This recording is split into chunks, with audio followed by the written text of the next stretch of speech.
নমস্কার বন্ধুরা, আবার আপনাদের সামনে চলে এলাম আবার একটি কবিতা নিয়ে। কবিতাটির নাম অতি কিশোরের ছড়া।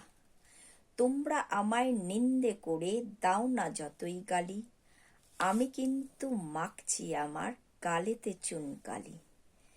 কোনো কাজটাই পারি না কো বলতে পারি ছড়া, পাশের পড়া পড়ি না ছাই পড়ি ফেলের পড়া। তেতো ওষুধ গিলি না কো মিষ্টি এবং টক, খাওয়ার দিকেই যেন আমার চিরকালের শখ। বাবা দাদা সবার কাছে গোয়ার এবং মন্দ, ভালো হয়ে থাকার সঙ্গে লেগেই আছে দ্বন্দ্ব। পড়তে বসে থাকে আমার পথের দিকে চোখ, পথের চেয়ে পথের লোকের দিকেই বেশি ঝোঁক।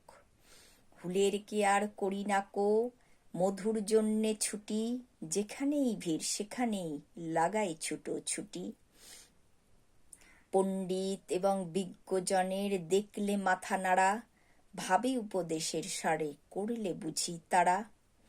তাই তো ফিরি ভয়ে ভয়ে দেখলে পরে তর্ক, বুঝি কেবল গোময় সেটা নয় কো পরিপক্ক।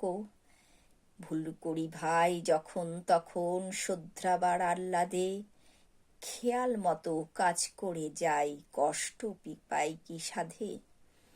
সোজাসুজি যাহায় বুঝি হায় অদৃষ্ট চক্র, আমার কথা বোঝে না কেউ পৃথিবীটাই বক্র।